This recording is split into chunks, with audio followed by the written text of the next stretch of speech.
O tema da palavra é sem o Senhor, frustração. Você pode repetir? Já está aparecendo na tela. Diga bem forte, sem o quê? Frustração. E é sobre isso que o Salmo 127 vai nos ensinar nesta noite.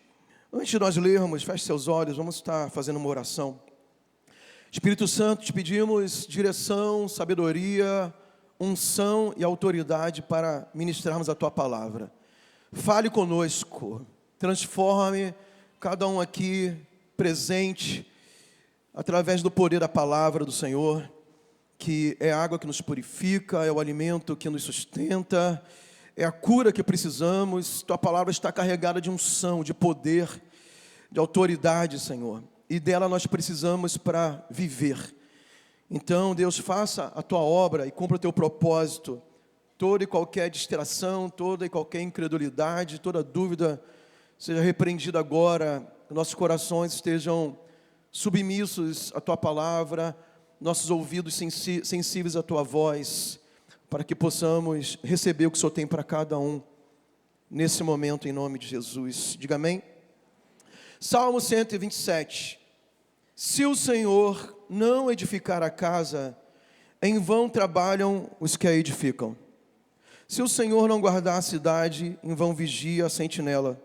Inútil vos será levantar de madrugada, repousar à tarde, comer o pão que penosamente granjeastes. Aos seus amados ele o dá enquanto dormem. Herança do Senhor são os filhos, assim os filhos da mocidade.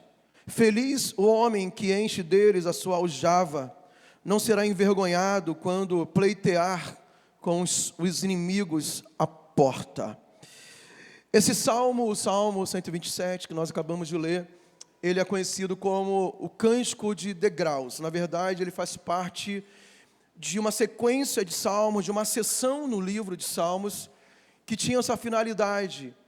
Era o cântico também da peregrinação. Não somente ele, mas outros 14 salmos que ficam na mesma posição bíblica, um perto do outro ali, nessa classificação que a Bíblia fez.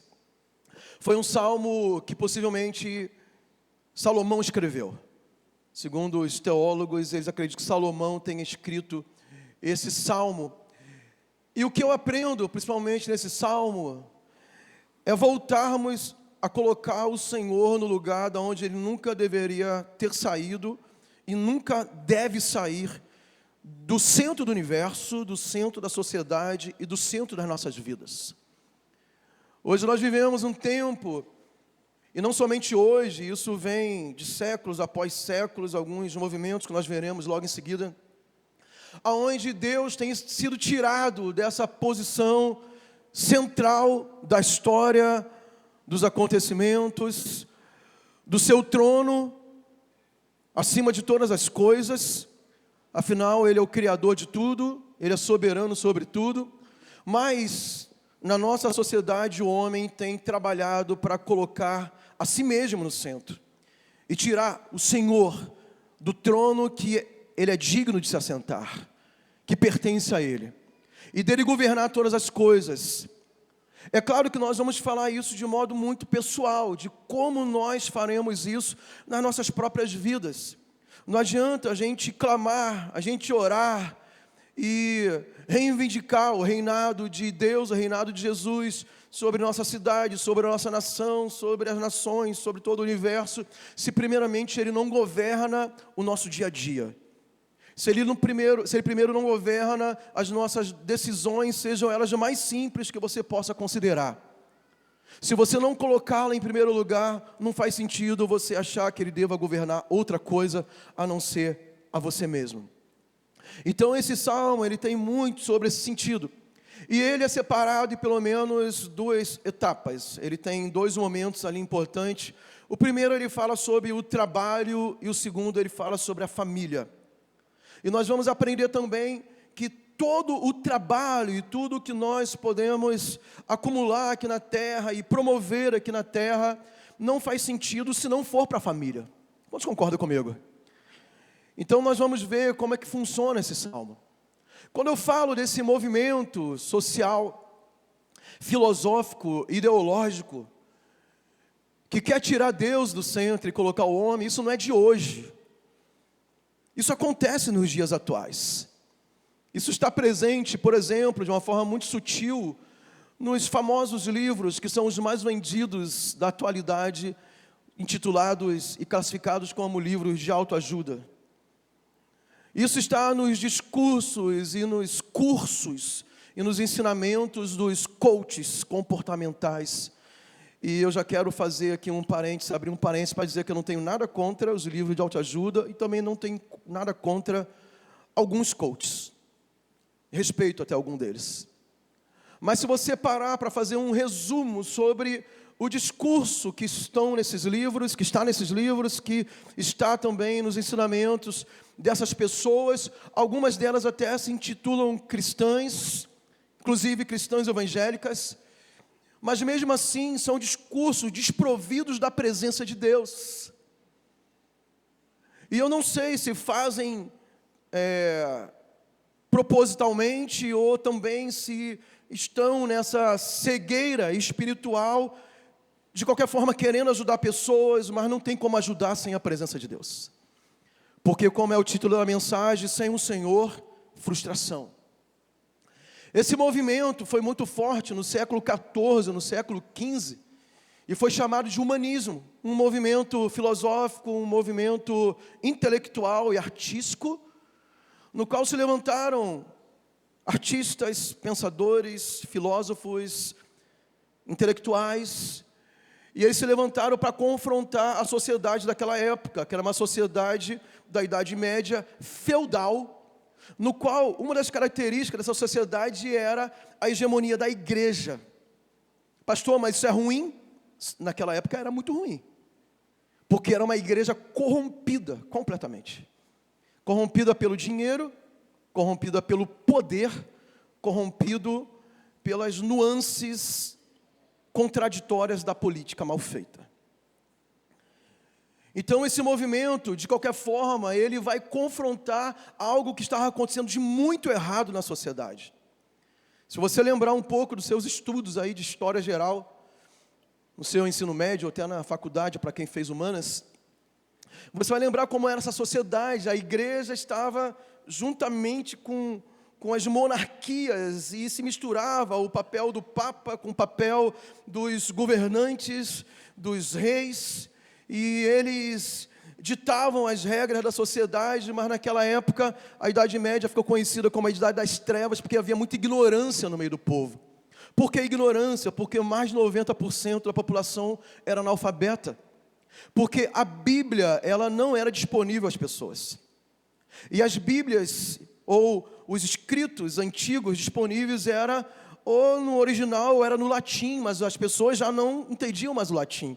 As celebrações, os cultos, as missas, eram também celebradas como? Em latim, ninguém entendia nada.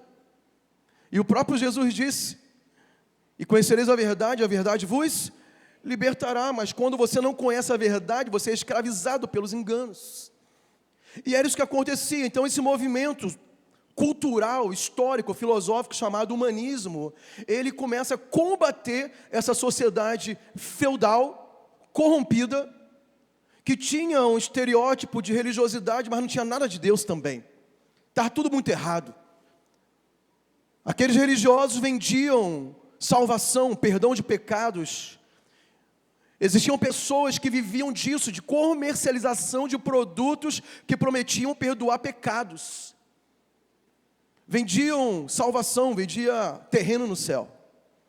Parece um absurdo, mas é verdade. Mas qualquer semelhança para esse tempo não é mera coincidência. Existe muita gente fazendo isso hoje. E só cai nessa quem está muito ignorante da palavra. Só que não tem mais desculpa, porque a palavra está disponível para todo mundo hoje. Naquele tempo, não. O problema do humanismo foi que saiu de um extremo para o outro. Talvez eles tivessem no início uma boa intenção, inclusive alguns humanistas, alguns intelectuais e artistas que se consideraram humanistas, parte desse movimento, também eram cristãos. Assim como eu citei, os intelectuais de hoje também, que se dizem cristãos, mas têm uma mentalidade humanista, porque tirou Deus do centro das coisas. E quais foram as principais teorias do humanismo. Primeira, vamos ver aqui, o homem é o centro de si mesmo e da história. Valoriza, acima de tudo, a autonomia humana e o desenvolvimento pessoal. O sentido da vida é criado pelo próprio indivíduo. Deus é visto como desnecessário para explicar a vida humana. Autoconhecimento, autocontrole, inteligência emocional e desenvolvimento pessoal também era supervalorizado. Autorrealização, felicidade, bem-estar social e contribuição para o mundo melhor. É ruim isso? Mais uma vez, não é ruim. O problema é que Deus não está aqui. Aí talvez para os dias de hoje, eu leio e já li vários livros desses autores. Eu não estou dizendo para você demonizar eles, estou dizendo para você ter um filtro correto para entender o que importa e quem deve permanecer no centro das coisas.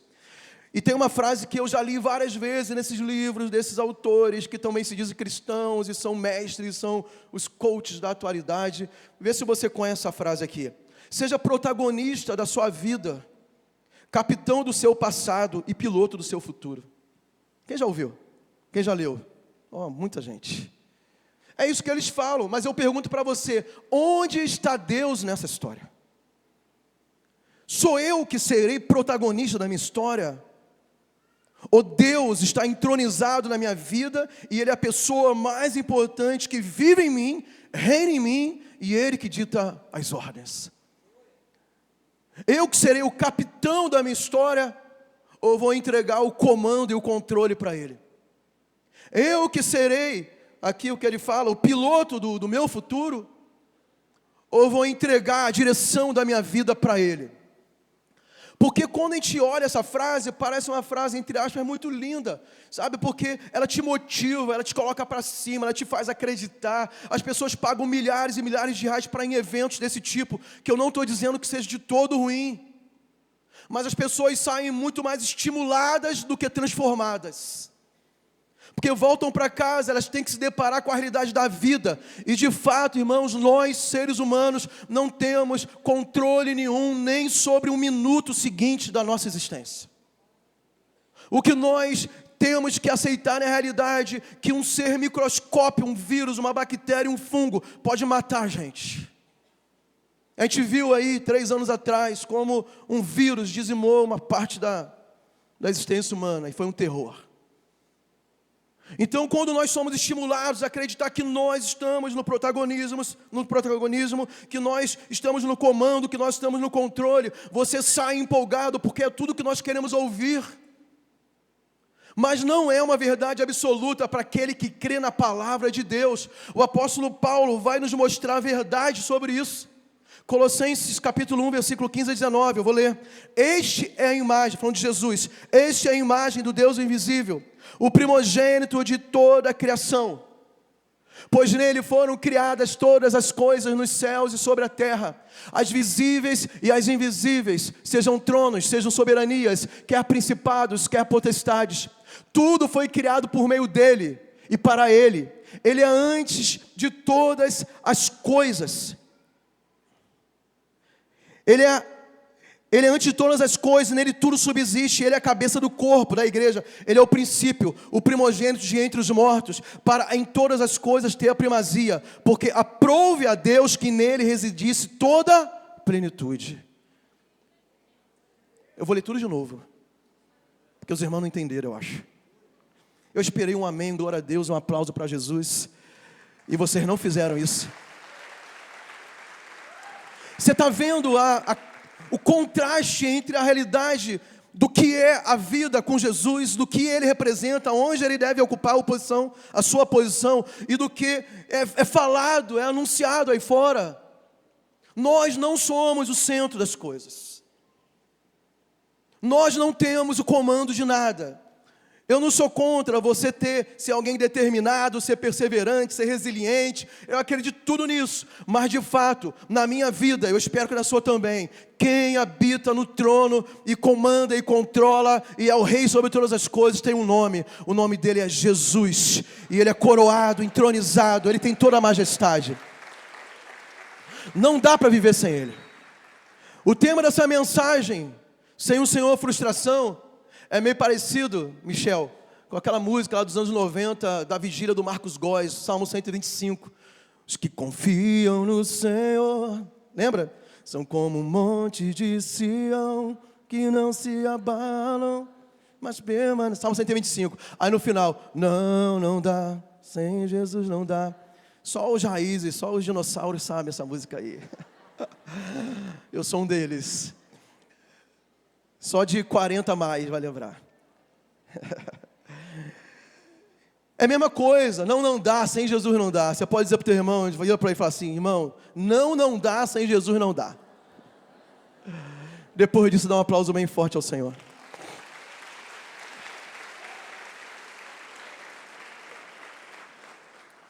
Se segura aí que vem mais uma pedrada. Romanos 11:36. Porque dele, e por meio dele, e para ele, são o quê? Diga todas. Diga mais forte, todas as coisas. Porque por Ele, por meio dEle, para Ele são todas as coisas. A Ele, pois, a glória eternamente. Amém. Assim seja. A glória eternamente. Não a mim, a Ele. Não a você, a Ele. Não às celebridades, a Ele. Não aos sábios desse mundo, a Ele. Toda a glória eternamente e amém.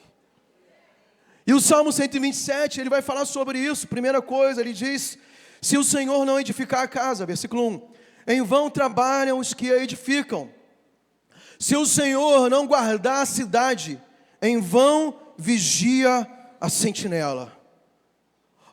Obviamente, ele não está tirando o valor do nosso trabalho, do nosso envolvimento, nas coisas que nós temos que fazer.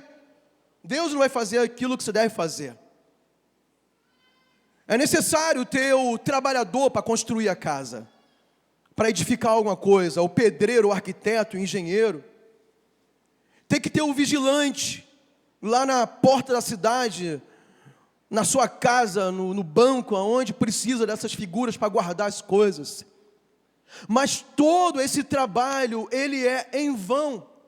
Todo esse trabalho perde significado se o Senhor não estiver presente. Então, trazendo para a minha vida e para a sua vida, no nosso cotidiano, qualquer projeto que nós nos envolvemos e nos empenhamos a fazer, nós precisamos colocar o Senhor no seu devido lugar. Qual é o lugar dele? O primeiro lugar.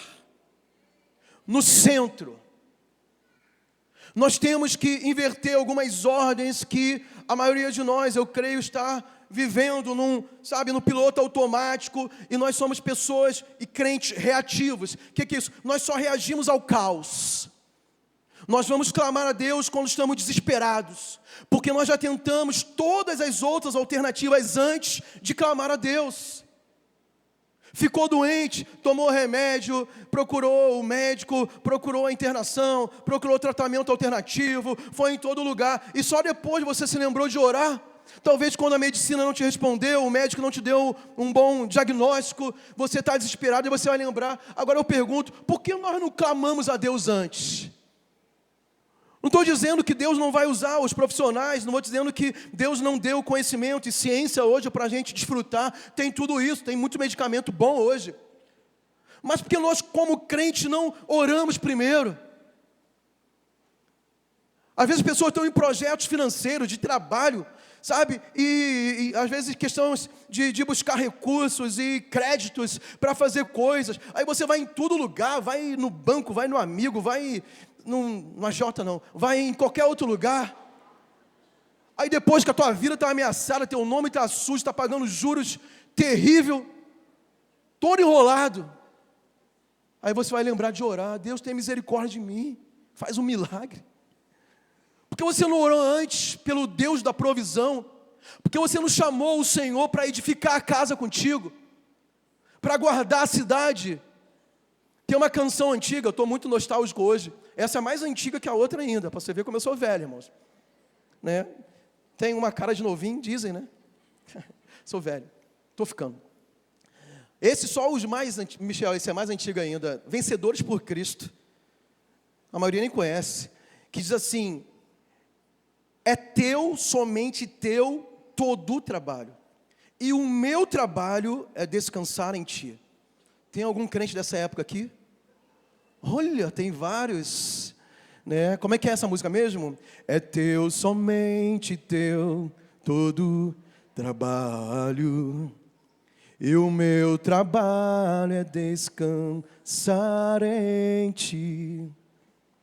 Essa é a verdade desse salmo. E nós vamos ver no versículo seguinte, continua comigo aí, versículo 2: inútil vos será levantar de madrugada, repousar tarde, comer o pão de dores, pois ele dá aos seus amados enquanto dormem. Amados, hoje quem dorme é um bem-aventurado. Tem muita gente que não está conseguindo dormir. Eu entrei numas lutas aí, um dia desse aí, irmão, para dormir, porque talvez eu não estivesse entregando todo o trabalho a Ele, sabendo que o meu trabalho é descansar no Senhor. E às vezes nós recorremos ali a um calmantezinho natural, um remédio. Tem gente que já está numa fase mais avançada aí, e já vai para o Rivotril. Cuidado, só faça isso se o médico te indicar. Mas nós temos essa promessa.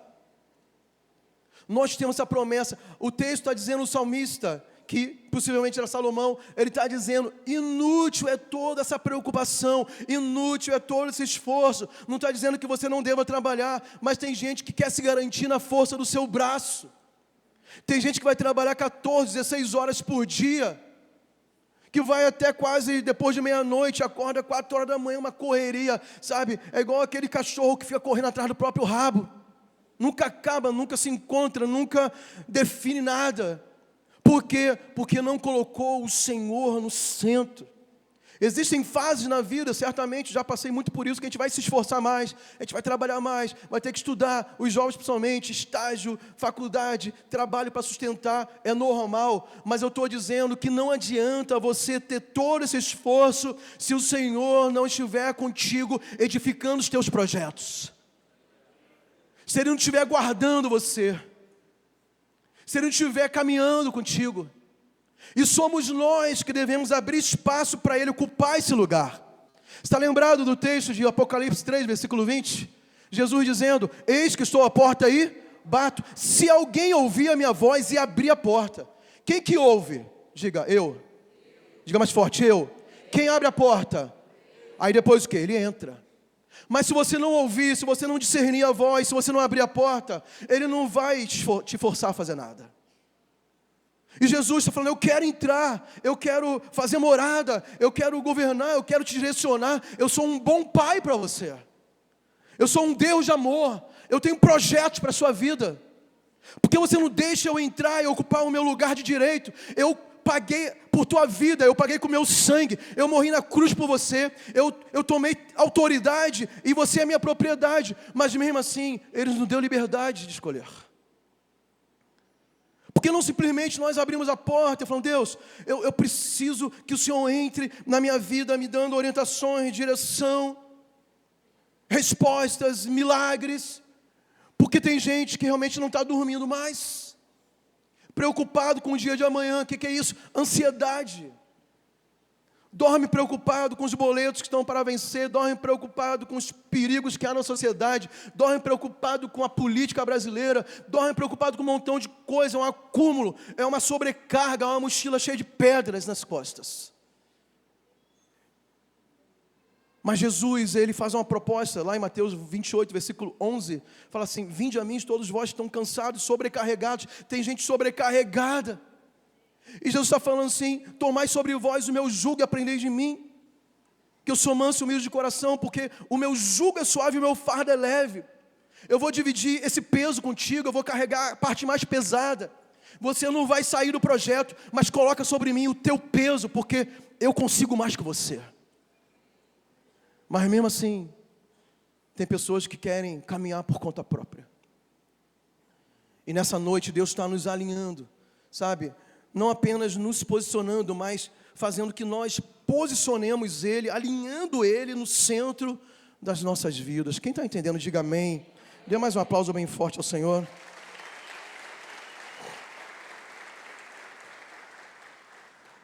Aqui esse texto, versículo 2, fala, pois Ele dá aos seus amados enquanto dormem. Na Nova Versão Internacional é um pouquinho diferente, diz assim: pois Ele dá sono para aqueles que Ele ama. É a nossa oração: Deus, me dá sono, Senhor. Não quero acordar 2h30 da manhã sem sono nenhum e pã. Ou ficar enrolando para dormir. É um direito seu dormir bem. Descansa no Senhor. Sabe, descansa no Senhor, coloca as suas ansiedades sobre Ele. A Bíblia fala: lançai toda a sua ansiedade sobre mim, porque eu cuido de vós. Vamos lançar sobre o Senhor nossas ansiedades, porque Ele tem cuidado de nós. Olha o que diz Isaías 64:4: porque desde a antiguidade não se ouviu, nem com ouvidos se percebeu, nem com olhos se viu, Deus além de ti, que trabalha para aquele que nele espera. Esse texto está dizendo que Deus continua trabalhando se você espera nele. Imagina isso, você está dormindo e Deus continua trabalhando. A Bíblia fala em Gênesis que Deus, Ele criou tudo em 6 dias, no 7º Ele descansou. Mas o descanso dele não durou para sempre, não. Ele está trabalhando agora. Sabe, enquanto eu estou descansando, Ele está trabalhando. Porque Ele me ama. Diga para o seu irmão, porque Ele te ama. Portanto, o que você tem que fazer é confiar totalmente no Senhor. Amém? Vamos celebrar Jesus mais uma vez, aplaudindo a Ele.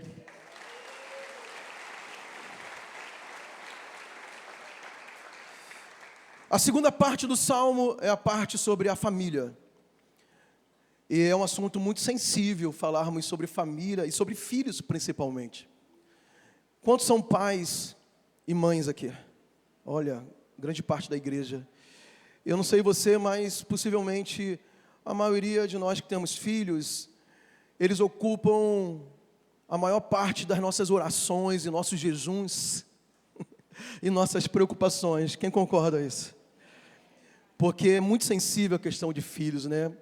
Chega uma fase da vida que nós adultos, nós amadurecemos, nós resolvemos algumas situações e nós administramos outras e vamos vivendo debaixo da graça de Deus.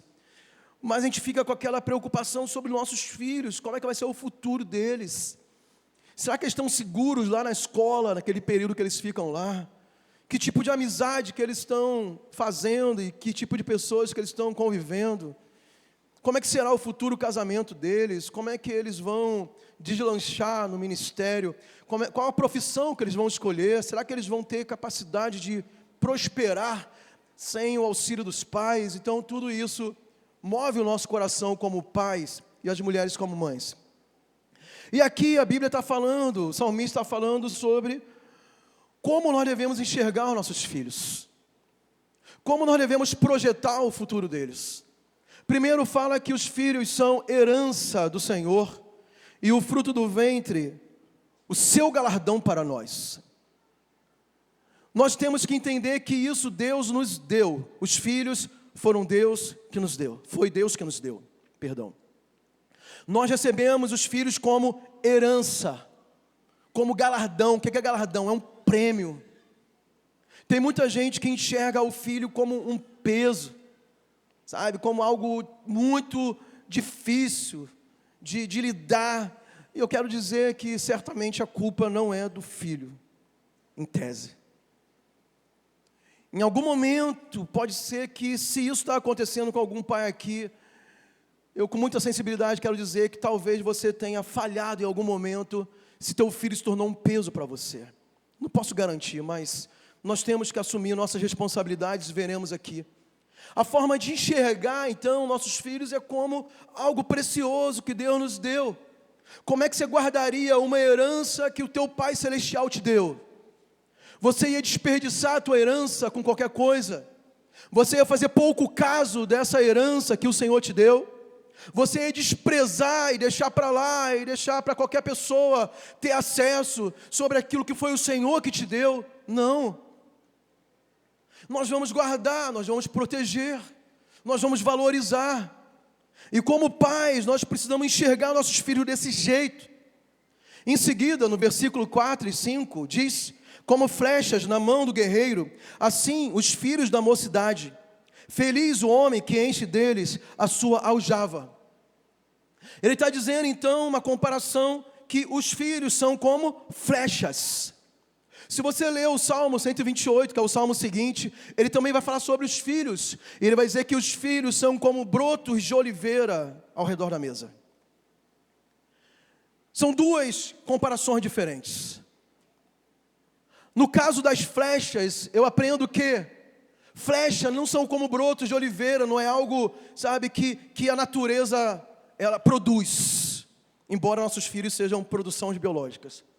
Mas nesse contexto está dizendo que, como flechas, essa analogia é que eles são produzidos. Flechas não nascem árvore. A matéria-prima pode ser que sim, mas elas não. Flechas, como um objeto para sua finalidade, são produzidas. Então, filhos são produzidos.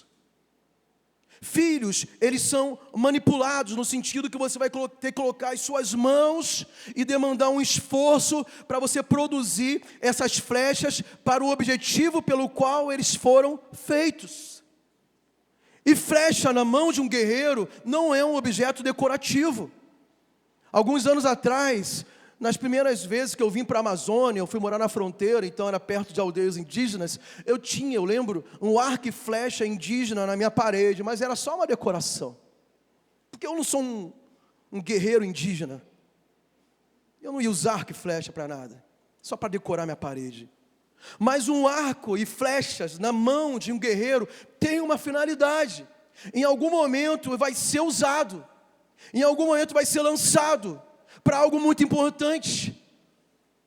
Então essa flecha ela tem que ser produzida, ela tem que ter esforço para ela ser escolhida, matéria-prima, para ela ser polida devidamente, para ela ser afiada na sua ponta, para que quando ela for lançada, ela possa alcançar o alvo, mas também alcançar o objetivo.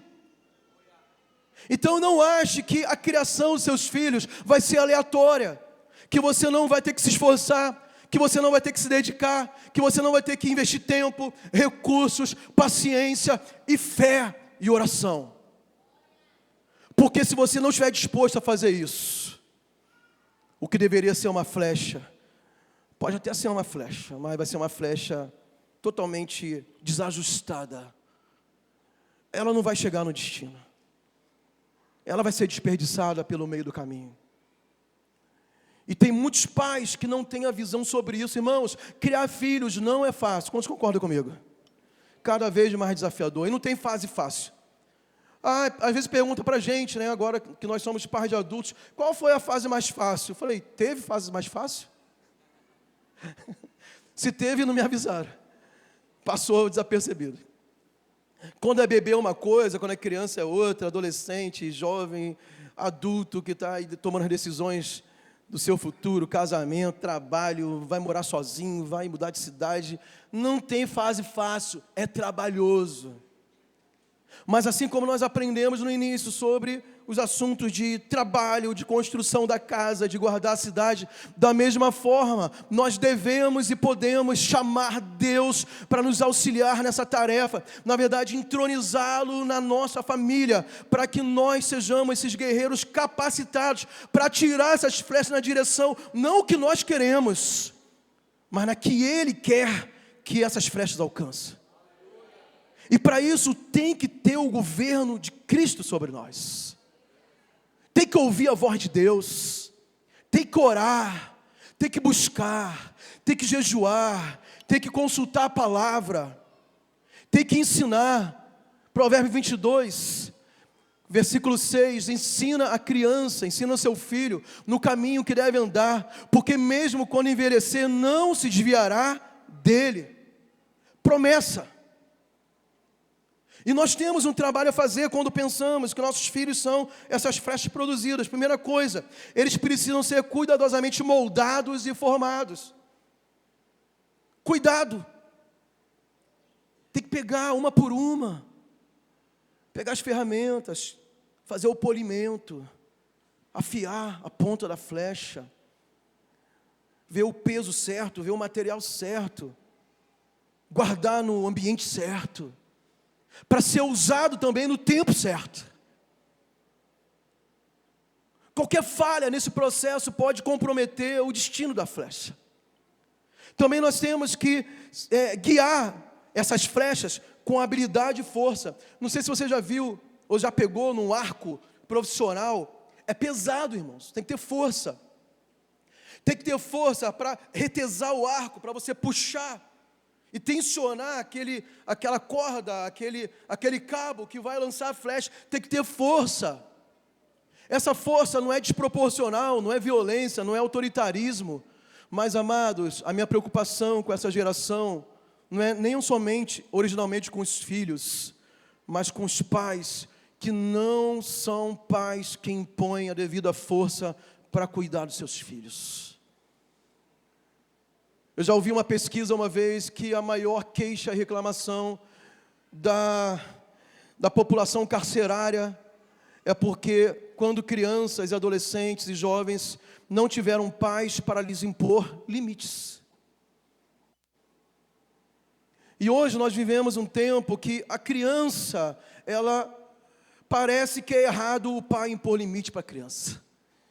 Tem um discurso que eu não sei de onde veio, que você não pode falar não para a criança, porque senão você vai tolir o desenvolvimento cognitivo e emocional dela.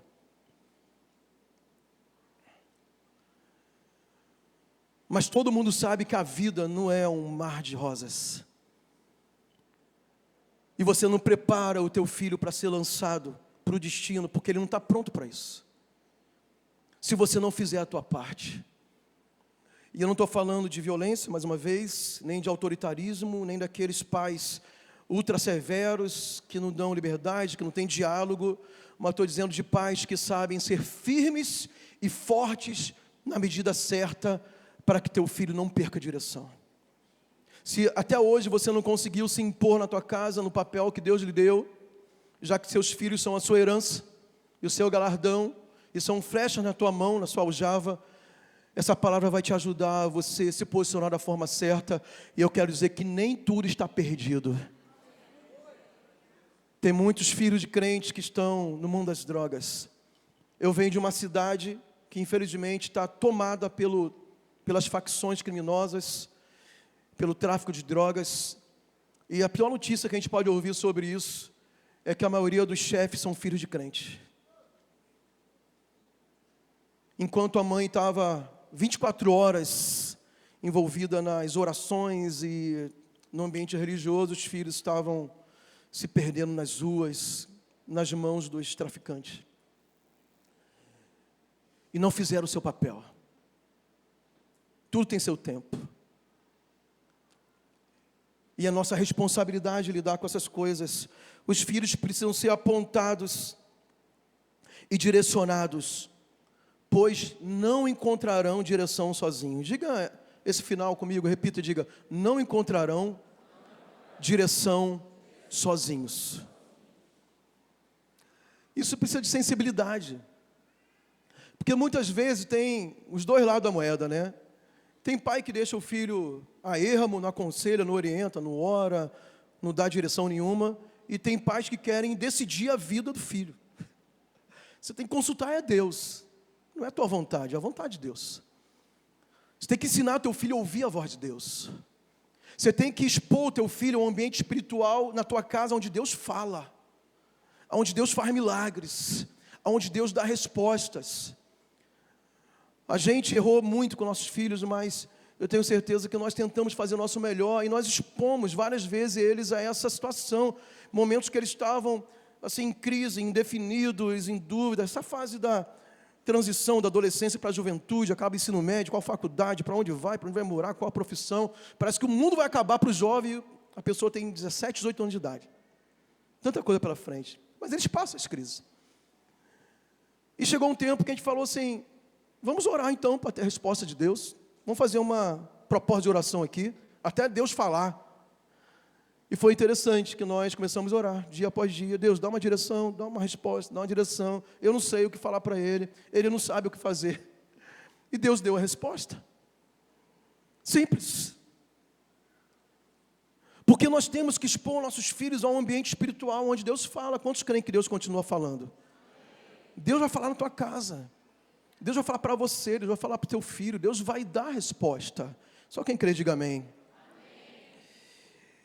E também essas flechas, elas normalmente são lançadas só uma vez. Ou você acerta o alvo, ou vai ser muito difícil você recuperar. No sentido que quando você atira uma flecha, se você não acertar o alvo, vai ser um desperdício. Como é que você vai lá na fileira do inimigo buscar aquela flecha para usar de novo? Não. Então vamos orar para nós sermos certeiros com nossos filhos, amém? Vamos orar para Deus dar a resposta, a direção, nós tenhamos as atitudes e comportamentos certos para quando chegar a hora, a gente não desperdice nem tempo, nem oportunidade, que diz respeito não somente às nossas vidas, mas à vida deles. O que Deus quer para eles? Qual é o tempo, qual é o momento, qual é o ambiente certo para essa flecha ser lançada? Para finalizar, nós, um tempo atrás, celebramos o aniversário de 15 anos da nossa filha. E houve uma festa de aniversário, uma data importante para as meninas. E algumas pessoas nos ajudaram a realizar esse evento para a Giovana. E essas pessoas que estavam fazendo toda a parte da cerimônia, embelezando tudo, pediram para eu escrever algo direcionado à minha filha, que ficaria na parte de dentro da tampa de uma caixa, em que essa caixa haveria alguns objetos que ela poderia guardar para o resto da vida. E o meu texto ficaria gravado ali, até onde durasse a caixa. E eu lembrei do Salmo 127, esse salmo que nós estamos compartilhando hoje. Justamente essa parte que fala dos filhos como flechas. E então eu sabia que eu tinha muita grande responsabilidade de escrever algo que fosse significativo para ela, porque ia durar muito tempo aquilo, ia precisar fazer sentido no coração dela. Precisa ser algo de Deus, né? Acima de tudo. E eu fui pesquisar sobre essa questão, essa analogia que a Bíblia e o salmista fala das flechas em relação aos filhos. E nessa pesquisa eu assisti um vídeo. E esse vídeo mostrava a flecha sendo atirada, saindo do arco.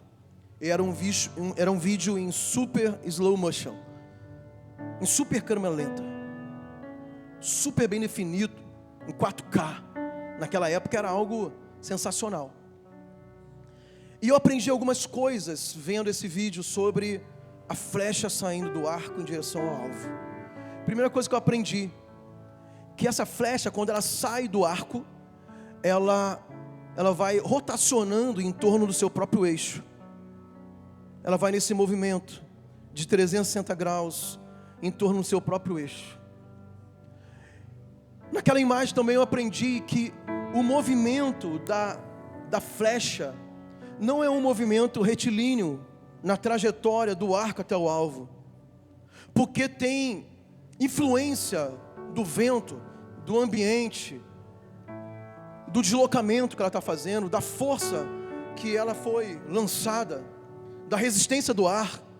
Então o movimento em câmera lenta que essa flecha faz é um movimento sinuoso, tipo uma cobra rastejando na areia. A flecha vai justamente assim. E Deus falou muito comigo sobre aquilo, porque nós crentes, principalmente nós líderes, nós pastores, nós cobramos muito dos nossos filhos. E nós acreditamos que porque nós fizemos a nossa parte, e tomara que cada um tenha feito a sua parte, como um pai espiritual, como um pai que está ensinando os valores bíblicos para os filhos, nós acreditamos que a trajetória deles até o seu destino vai ser uma trajetória retilínea, sem pequenos desvios, e muitas vezes nós não aceitamos crises, situações, lutas que os nossos filhos vão passar. E não importa se é filho do pastor, do apóstolo, do papa, do irmão da igreja, porque eles são seres humanos. Eles serão, de certa forma, sim, porque eles estão no mundo, influenciados pelo ambiente que os cerca. E esse ambiente climático, de resistência, de vento, vai querer tirá-los do centro. E é normal que faça esse movimento para a esquerda e para a direita. Se eu pegasse aquele vídeo e marcasse apenas um frame, uma fotografia estática do movimento daquela flecha, e tivesse centralizado do arco com o alvo e a flecha no meio do caminho, possivelmente esse frame estaria a flecha mais à direita ou mais à esquerda. Aí a pessoa desavisada, que não entende o movimento inconstante dessa flecha atirada para o alvo, ela ia olhar assim: não é possível, está fora do alvo, não vai acertar, está muito para a direita, está muito para a esquerda, não vai encontrar o centro do alvo, porque é só um frame, é só um momento. Eu comecei a entender isso com os meus filhos, com os jovens da igreja. Não que nós vamos ser coniventes com os seus pecados, não que nós vamos tapar o sol com a peneira sobre seus erros, não que nós vamos achar normal os jovens fazerem coisas horríveis, espiritualmente falando, pecados. Não, nós vamos tentar mantê-los sim dentro do caminho, mas até dentro do caminho pode ser que eles encostem nas beiradas. Quem está entendendo? E nós temos que ter sensibilidade sobre isso, porque acima de tudo, amados, não existe garantia que você não terá luta na tua casa. Às vezes nós entramos numa crise desesperadora, brigamos com Deus e achamos que esse filho é perfeito, vai ter que ser perfeito do início ao fim. Mas quando a Bíblia mostra para nós, por exemplo, a parábola do filho pródigo, vamos fazer aqui uma recapitulação. Quem representava o pai do filho pródigo, ou melhor, quem o pai do filho, da história do filho pródigo representava? Deus, certo? Diga Deus. O pai da parábola do filho pródigo representava Deus. Os filhos são perfeitos? Não. Mas Deus é perfeito? Como é que filhos de pais perfeitos não andam perfeitamente o tempo todo? Isso ensina que nós, por mais que nós queiramos dar o nosso melhor, pode existir momentos que nossos filhos não serão aquele padrão de perfeição tão esperado. Mas ainda na história do filho pródigo, diga assim: no final tudo deu certo. E eu quero profetizar que na tua casa, sobre teus filhos, vai dar certo. Vai dar certo se você colocar Cristo entronizado no teu lar. Vai dar certo se você fizer o seu papel de polir essa flecha, de afiar a ponta dela, de trabalhar sobre ela, de produzi-la para o destino que Deus projetou para ela. Você não vai perder o seu filho para o mundo. Você não vai perder os seus filhos para as drogas. Sabe, a depressão, a ansiedade, o pânico não vai roubar a vida do teu filho. Toda ideação suicida está repreendida em nome de Jesus, porque dos nossos filhos, eles são a nossa herança, é o nosso galardão, foi Deus que nos deu. Amados, eu não abro mão da vida dos meus filhos, você também não deveria abrir. A minha família tem testemunhos de mulheres, mães, que oraram 30 anos para filhos drogados se converterem. A minha avó, antes de morrer, viu o meu avô e o meu tio se convertendo e servindo ao Senhor. Diziam sobre eles: não tem mais jeito, vai morrer nas drogas, vai morrer assassinado nesse morro aí do Rio de Janeiro. Mas a minha avó era aquela mulher que estava de madrugada orando. O joelhinho dela era uma mulher bem baixinha, os dois joelhos calejados, 2 joelhos com a bola negra, de tanto ficar de joelho pelas madrugadas. Mas antes de Deus levar ela para o céu, ela viu o filho e o marido servindo ao Senhor. E eu quero dizer que na tua casa não vai ser diferente. Vamos ficar de pé em nome de Jesus.